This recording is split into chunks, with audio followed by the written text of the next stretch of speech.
नमस्कार बच्चों, आज हम लोग क्लास 10th का फिजिक्स पढ़ेंगे और फिजिक्स में जो चैप्टर पढ़ेंगे वो है विद्युत धारा का चुंबकीय प्रभाव। और इसके ऑब्जेक्टिव क्वेश्चन को हम लोग देखने का प्रयास करेंगे, जिससे आपके एग्जाम में इस चैप्टर से जो भी ऑब्जेक्टिव क्वेश्चन आते हैं उनको आपको बनाने में दिक्कत का सामना ना करना पड़े। और आपको इतने अच्छे कॉन्सेप्ट के साथ एक एक ऑब्जेक्टिव क्वेश्चन के बारे में बताया जाएगा, जिससे आपके आने वाले बिहार बोर्ड के एग्जाम में सारे के सारे क्वेश्चन जो है बनेंगे। और आप एग्जाम में जितना भी इस चैप्टर से रिलेटेड क्वेश्चन आएगा, आप सारे क्वेश्चन को चुटकियों में सॉल्व कर लीजिएगा। तो चलते हैं इसके ऑब्जेक्टिव क्वेश्चन को देखने का प्रयास करते हैं। तो देखते हैं पहला क्वेश्चन क्या कह रहा है। पहला क्वेश्चन कह रहा है कि विद्युत प्रतिरोध के कारण चालक में उत्पन्न होता है। तो सबको पता है विद्युत प्रतिरोध के कारण चालक में ऊष्मा उत्पन्न होता है, तो इसीलिए ऑप्शन नंबर ए आपका क्या हो जाएगा, सही आंसर हो जाएगा ऊष्मीय प्रभाव। अब आते हैं नेक्स्ट क्वेश्चन पर। नेक्स्ट कह रहा है कि किसी विद्युत धारावाही सीधी लंबी परिनालिका के भीतर चुंबकीय क्षेत्र, यानी किसी धारावाही परिनालिका के अंदर चुंबकीय क्षेत्र कैसा होता है। अगर थोड़ा बहुत भी आप लोग जानते हैं तो धारावाही परिनालिका के अंदर जो चुंबकीय क्षेत्र होता है वो सभी बिंदुओं पर क्या होता है, समान होता है। तो देखिएगा ऑप्शन नंबर डी आपका क्या हो जाएगा, सही हो जाएगा, सभी बिंदुओं पर समान होता है। ये जान जाइएगा, धारावाही परिनालिका के भीतर जो चुंबकीय क्षेत्र होता है वो सभी बिंदुओं पर क्या होता है, समान होता है। अब आते हैं नेक्स्ट क्वेश्चन की तरफ। फ्लेमिंग के बाम हस्त के नियम में बाएं हाथ की तर्जनी संकेत करती है।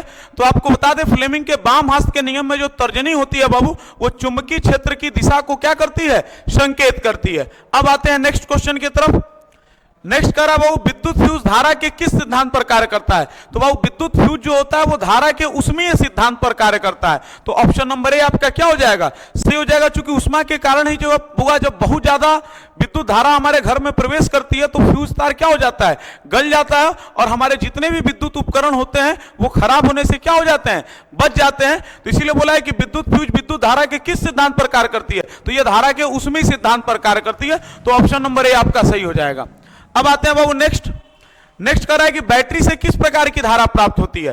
तो बैटरी से हमारी दिष्ट धारा प्राप्त होती है। बैटरी से किस प्रकार की धारा प्राप्त होती है, दिष्ट धारा प्राप्त होती है। अब आते हैं बाबू नेक्स्ट पर। नेक्स्ट कह रहा है कि विद्युत चुंबकीय प्रेरण की खोज किसने की थी। तो विद्युत चुंबकीय प्रेरण की खोज आप लोग जानते हैं माइकल फैराडे ने किया था। किसने किया था बुआ, माइकल फैराडे ने किया था। कभी भी पूछे कि विद्युत चुंबकीय प्रेरण की खोज किसने की थी, तो माइकल फैराडे ने किया था। ये काफी इंपॉर्टेंट क्वेश्चन है। अब आते हैं बाबू नेक्स्ट कह रहा है कि विद्युत जनित्र किस सिद्धांत पर आधारित है। तो आपको बता दें, जो विद्युत जनित्र होता है वो विद्युत चुंबकीय प्रेरण के सिद्धांत पर आधारित होता है। तो ऑप्शन नंबर सी आपका क्या हो जाएगा बाबू, सही हो जाएगा। तो विद्युत जनित्र किस सिद्धांत पर आधारित है, विद्युत चुंबकीय प्रेरण के सिद्धांत पर आधारित है। अब आते हैं बाबू नेक्स्ट कह रहा है कि विद्युत धारा उत्पन्न करने की युक्ति को क्या कहते हैं। तो वो विद्युत धारा उत्पन्न करने की युक्ति को हम लोग जनित्र बोलते हैं। क्या बोलते हैं, क्योंकि जनित्र से ही हम लोग विद्युत धारा क्या कर सकते हैं, बदल सकते हैं। क्योंकि आपको पता है जनित्र यांत्रिक ऊर्जा को क्या करता है, विद्युत ऊर्जा में बदलने का कार्य करता है। अब आते हैं बाबू नेक्स्ट क्वेश्चन की तरफ। नेक्स्ट कर रहा है कि लघु पतन के समय परिपथ में विद्युत धारा का मान। लघु पतन यानी शॉर्ट सर्किट। तो आपको बताया गया था कि शॉर्ट सर्किट में प्रतिरोध कम हो जाता है और धारा का मान बहुत अधिक क्या होता है, बढ़ जाता है। तो पूछा है लघु पतन के समय परिपथ में विद्युत धारा का मान, तो ऑप्शन नंबर सी हो जाएगा, बहुत अधिक बढ़ जाता है। क्योंकि जब भी शॉर्ट सर्किट होता है तो प्रतिरोध कम हो जाता है और धारा का मान क्या हो जाता है, अधिक हो जाता है।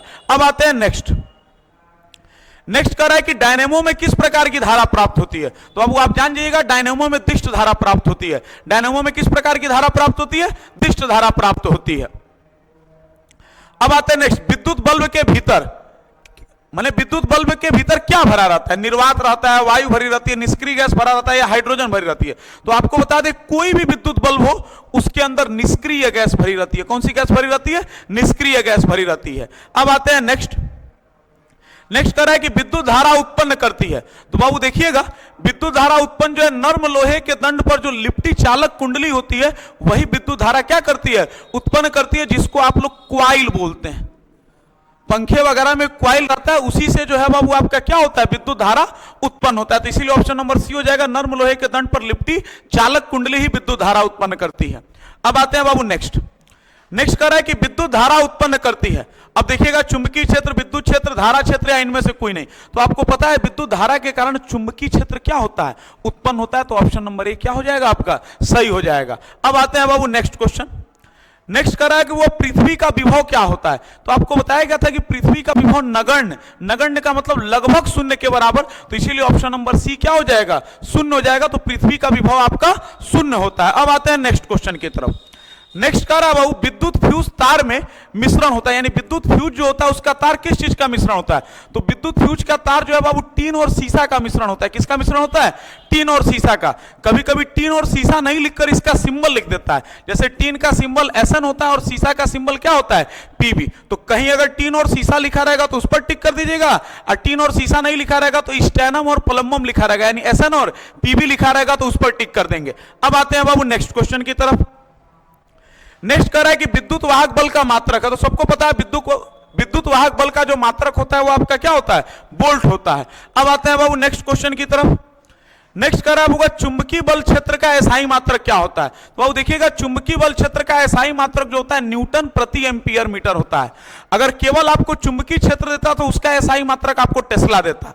तो कभी पूछे कि चुंबकीय बल क्षेत्र का एसआई मात्रक, तो आप लोग इस ऑप्शन पर टिक कीजिएगा, न्यूटन प्रति एम्पियर मीटर पर। अब आते हैं बाबू नेक्स्ट पर। नेक्स्ट करा हुआ डायनेमो किस सिद्धांत पर, डायनेमो यानी विद्युत जनित्र, वो जो है वो विद्युत चुंबकीय प्रेरण के सिद्धांत पर क्या है, आधारित है। कभी भी डायनेमो कहे विद्युत जनित्र कहे, दोनों एक ही चीज होता है, और दोनों विद्युत चुंबकीय प्रेरण के सिद्धांत पर क्या होता है, आधारित होता है। अब आते हैं बाबू नेक्स्ट। नेक्स्ट कर रहा है विद्युत मोटर की क्रिया आधारित है।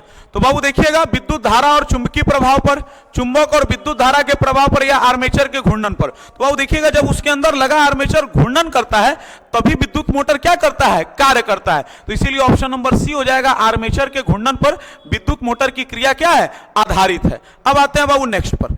नेक्स्ट करा हुआ डायनेमो के द्वारा बदला जाता है। डायनेमो यानी जनरेटर, तो जनरेटर क्या करता है, यांत्रिक ऊर्जा को विद्युत ऊर्जा में बदलने का कार्य करता है। तो ऑप्शन नंबर ए आपका क्या हो जाएगा, सही हो जाएगा। अब आते हैं बाबू नेक्स्ट क्वेश्चन। नेक्स्ट कर रहा है विद्युत धारा के कारण उत्पन्न चुंबकीय क्षेत्र की जो दिशा होती है। तो बाबू देखिएगा, चुंबकीय क्षेत्र की जो दिशा होती है वो फ्लेमिंग के बाएं हाथ के नियम के अनुसार होती है। यह हमेशा ध्यान रखिएगा, विद्युत धारा के कारण उत्पन्न चुंबकीय क्षेत्र की जो दिशा होती है वो फ्लेमिंग के बाएं हाथ के नियम के अनुसार, यानी वाम हस्त नियम के अनुसार होती है। अब आते हैं बाबू नेक्स्ट।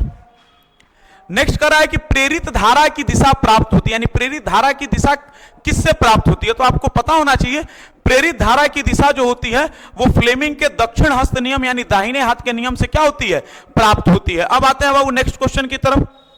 नेक्स्ट कर रहा है बाबू, किसी क्षण चुंबक के अंदर चुंबकीय क्षेत्र रेखाओं की दिशा क्या होती है। यानी कोई भी क्षण चुंबक है उसके अंदर जो चुंबकीय क्षेत्र रेखाओं की जो दिशा होती है बाबू, वो आपका उत्तरी ध्रुव से दक्षिणी ध्रुव की तरफ होती है। तो थोड़ा सा इस क्वेश्चन पर ध्यान से बाबू देखिएगा एक बार और। पूछा है कि किसी क्षण चुंबक के अंदर चुंबकीय क्षेत्र रेखाओं की दिशा क्या होती है।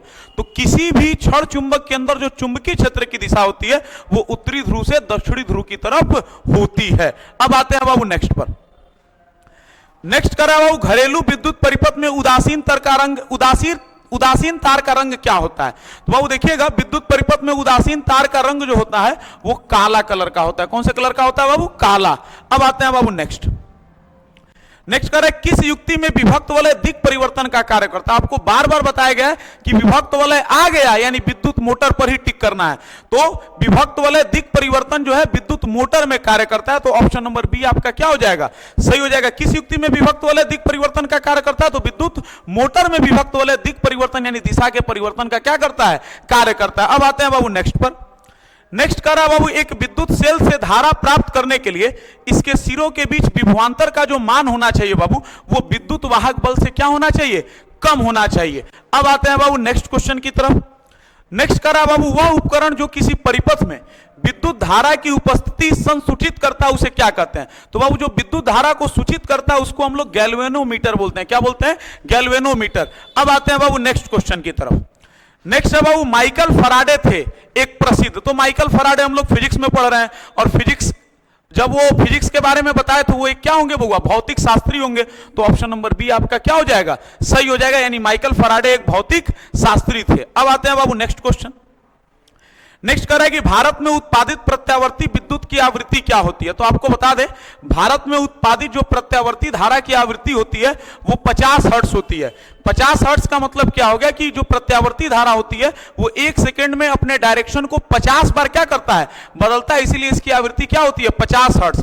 अगर ये क्वेश्चन ऐसे ना पूछकर ऐसे भी पूछ दे कि भारत में घरेलू में भारत में घरेलू विद्युत परिपथ में प्रत्यावर्ती धारा की आवृत्ति कितनी होती है, तब भी बाबू कितना होगा, 50 हर्ट्ज ही होगा। क्योंकि हमारे वहां जो घरेलू परिपथ में विद्युत धारा माने जो विद्युत धारा की आवृत्ति होती है प्रत्यावर्ती विद्युत धारा की, वो जो है बाबू 50 हर्ट्ज होती है। अब आते हैं बाबू नेक्स्ट क्वेश्चन की तरफ। नेक्स्ट करा है कि घरेलू विद्युत परिपथ में विद्युन्मय तार यानी जो धनात्मक तार होता है वो किस रंग का होता है, तो बता दे बाबू जो धनात्मक तार होता है वो लाल रंग का होता है। कौन से रंग का होता है, लाल रंग का। अब आते हैं बाबू नेक्स्ट पर। नेक्स्ट करा बाबू घरेलू विद्युत विद्युन्मय तार माने जिससे विद्युत होके जाता है एवं उदासीन तार के बीच विभवांतर कितना होता है, तो आपको बताया गया था घरेलू परिपथ में जो विभवांतर होता है बाबू वो 220 वोल्ट का होता है। कितना होता है, 220 वोल्ट का होता है। ये चीज आप हमेशा ध्यान रखिएगा। अब आते हैं बाबू नेक्स्ट करा है कि किसी परिपथ में विद्युत धारा अकस्मात बहुत अधिक हो जाती है तो इसे क्या कहा जाता है। बाबू देखिएगा विद्युत बोला है कि विद्युत धारा अकस्मात बहुत अधिक हो जाती है, तो आपको पता है शॉर्ट सर्किट यानी लघु पतन में विद्युत धारा अचानक जो है बहुत तेज हो जाती है, जिसके कारण से आग भी क्या कर लेता है, पकड़ लेता है। तो ऑप्शन नंबर डी आपका सही हो जाएगा, लघु पतन, जिसको इंग्लिश में आप लोग शॉर्ट सर्किट बोलते हैं। अब आते हैं बुआ नेक्स्ट क्वेश्चन की तरफ। नेक्स्ट करा है कि विद्युत परिपथ कि लघु पतन अथवा अति भारण के कारण होने वाली हानि से सुरक्षा की सबसे महत्वपूर्ण युक्ति क्या है। यानी बोल रहा है कि जो भी अति भारण या लघु पतन यानी ओवरलोडिंग और शॉर्ट सर्किट के कारण जो भी हानि होती है उसको रोकने के लिए कौन सी युक्ति काम आती है, तो उसको रोकने के लिए बाबू विद्युत फ्यूज काम आता है। कभी भी ओवरलोडिंग या शॉर्ट सर्किट से बचना है, इसीलिए घरेलू विद्युत परिपथ में फ्यूज का इस्तेमाल जो है किया जाता है। तो फ्यूज आपका क्या हो जाएगा, सही हो जाएगा। अब आते हैं बाबू नेक्स्ट कर रहा है कि दिक सूचक की सुई होती है, तो दिक सूचक की सुई बाबू एक छोटी सी छड़ चुंबक होती है, तो ऑप्शन नंबर बी आपका क्या हो जाएगा, सही हो जाएगा।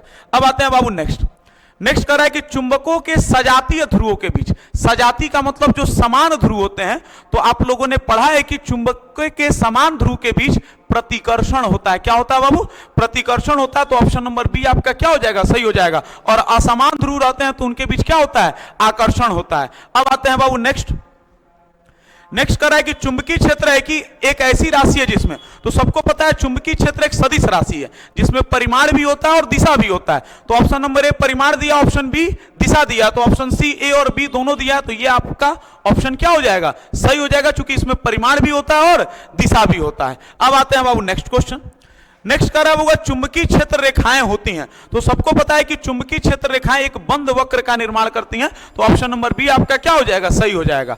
अब आते हैं बाबू नेक्स्ट कर रहा है कि 12 वोल्ट विभवांतर के दो बिंदुओं के बीच 2 कूलम आवेश को ले जाने में कितना कार्य किया जाता है। तो बाबू देखिएगा कार्य का काफी आसान फार्मूला होता है, W इक्वल टू होता है बुआ विभवांतर गुना आवेश। आपका विभवांतर कितना दिया है 12 और आपका 2 कूलम आवेश दिया, तो 12 दूना कितना हो जाएगा 24, यानी कितना कार्य करेगा बाबू 24 जूल कार्य करेगा। तो बोला है कि 12 विभवांतर के 2 बिंदुओं के बीच 2 कूलम आवेश ले जाने में कितना कार्य किया जाएगा, तो 24 जूल किया जाएगा। विभवांतर गुना आवेश होता है, 12 गुना 2 किए तो कितना आ गया 24। अब आते हैं बाबू नेक्स्ट कर रहा है कि विभक्त वलय का उपयोग किस उपकरण में किया जाता है। अभी बताएं कि कहीं पर भी विभक्त वलय आ जाएगा सीधे टिक करेंगे विद्युत मोटर, तो ऑप्शन नंबर ए आपका क्या हो जाएगा, विद्युत मोटर, यानी विभक्त वलय का यूज विद्युत मोटर में किया जाता है। अब आते हैं नेक्स्ट कर रहा है कि वह नर्म लोहा क्रॉड जिस पर कुंडली को लपेटा जाता है तथा कुंडली दोनों मिलाकर क्या कहलाते हैं। यानी बाबू ये जो नर्म लोहे का क्रॉड होता है जो कि जनित्र में भी होता है और विद्युत मोटर में भी होता है, उसके ऊपर ये जो तार लपेटा जाता है इसको हम लोग क्या बोलते हैं बाबू, आर्मेचर बोलते हैं। कौन सी बोलते हैं, और यही घूर्णन करता है तो बुआ क्या होता है, सारा का सारा काम होता है। तो ऑप्शन नंबर बी हमारा क्या हो जाएगा, सही हो जाएगा। यानी जो आयताकार कुंडली होती है जिस पर तार लपेटा गया रहता है इसको हम लोग आर्मेचर बोलते हैं। अब आते हैं बाबू नेक्स्ट क्वेश्चन की तरफ।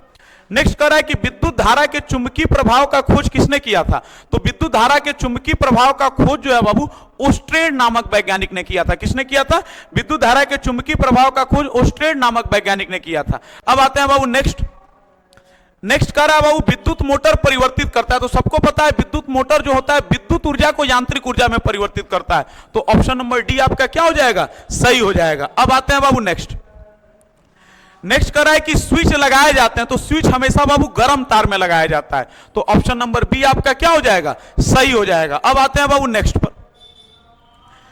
कर रहा है कि वह उपकरण जो विद्युत ऊर्जा को यांत्रिक ऊर्जा में बदलता है, तो अभी पढ़े हैं कि विद्युत ऊर्जा को यांत्रिक ऊर्जा में बदलने वाला उपकरण विद्युत विद्युत मोटर कहलाता है। तो ऑप्शन नंबर बी आपका क्या हो जाएगा, सही हो जाएगा, जो विद्युत ऊर्जा को यांत्रिक ऊर्जा में बदलता है। अब आते हैं बाबू नेक्स्ट कर रहा है कि विद्युत चुंबक बनाने के लिए किस पदार्थ के छड़ का उपयोग किया जाता है। तो सबको पता है विद्युत चुंबक जो होता है वो नरम लोहे से बनाया जाता है। तो ऑप्शन नंबर सी आपका क्या हो जाएगा, सही हो जाएगा। अब आते हैं बाबू नेक्स्ट कर रहा है कि एक सीधे तार में जाती धारा के कारण चुंबकीय क्षेत्र की अभिदिशा किस नियम से प्राप्त होती है। तो बाबू जो चुंबकीय क्षेत्र की दिशा होती है वो फ्लेमिंग के दाहिने हाथ के नियम से क्या होती है, प्राप्त होती है। अब आते हैं बाबू नेक्स्ट है कि विद्युत फ्यूज आधारित है। तो अभी पढ़े कि विद्युत फ्यूज धारा के ऊष्मीय प्रभाव पर आधारित है, क्योंकि जैसी ऊष्मा अधिक होती है फ्यूज तार क्या हो जाता है, गल जाता है, और हमारे वैद्युत उपकरण जो है बाबू सुरक्षित हो जाते हैं। तो विद्युत फ्यूज आधारित है किस पर बाबू, धारा के ऊष्मीय प्रभाव पर। अब आते हैं बाबू नेक्स्ट कह रहा है कि फ्यूज तार के लिए निम्नलिखित में से कौन सा कथन सही है। तो बाबू फ्यूज तार का जो होता है प्रतिरोध अधिक होता है और गलनांक क्या होता है, कम होता है। तो ऑप्शन नंबर बी सही हो जाएगा, प्रतिरोध अधिक तथा गलनांक कम होता है, इसी कारण से यह जल्दी गर्म होता है और जल्दी क्या कर जाता है, गल जाता है। अब आते हैं बाबू नेक्स्ट कह रहा है कि चुंबकीय फ्लक्स का एसआई मात्रक क्या होता है। तो बाबू चुंबकीय फ्लक्स का जो एसआई मात्रक होता है वो वेबर होता है। चुंबकीय फ्लक्स का एसआई मात्रक क्या होता है बाबू, वेबर होता है। अब आते हैं चला नेक्स्ट क्वेश्चन पर। नेक्स्ट कह रहा है कि सेल का विद्युत वाहक बल। तो सेल का जो विद्युत वाहक बल होता है वो सेल द्वारा इकाई आवेश पर किए गए कार्य के क्या होता है, बराबर होता है बाबू। अब आते हैं बाबू नेक्स्ट क्वेश्चन की तरफ। तो नेक्स्ट कह रहा है कि लघु पतन के समय में परिपथ का प्रतिरोध। देखिए हमेशा पूछता था कि लघु पतन के समय परिपथ में धारा तो बहुत अधिक हो जाती है, लेकिन जब पूछे कि लघु पतन यानी शॉर्ट सर्किट के समय परिपथ का प्रतिरोध, तो आपको बताया गया था कि लघु पतन यानी शॉर्ट सर्किट में जब होता है तो उस समय प्रतिरोध एकदम क्या हो जाता है, कम हो जाता है और धारा अधिक बनने लगती है। तो कहा है कि लघु पतन के समय परिपथ का प्रतिरोध तो बहुत कम हो जाता है, इसी के कारण से धारा बहुत तेज बहने लगती है और जो है आग लग जाता है बुआ। अब आते हैं नेक्स्ट क्वेश्चन की तरफ। नहीं बाबू, अब आपका क्वेश्चन क्या होता है, समाप्त होता है। आपको उम्मीद है कि ये चैप्टर काफी अच्छे से समझ में आया होगा। अब हम लोग मिलेंगे नेक्स्ट चैप्टर में अगले दिन, तब तक के लिए जय हिंद।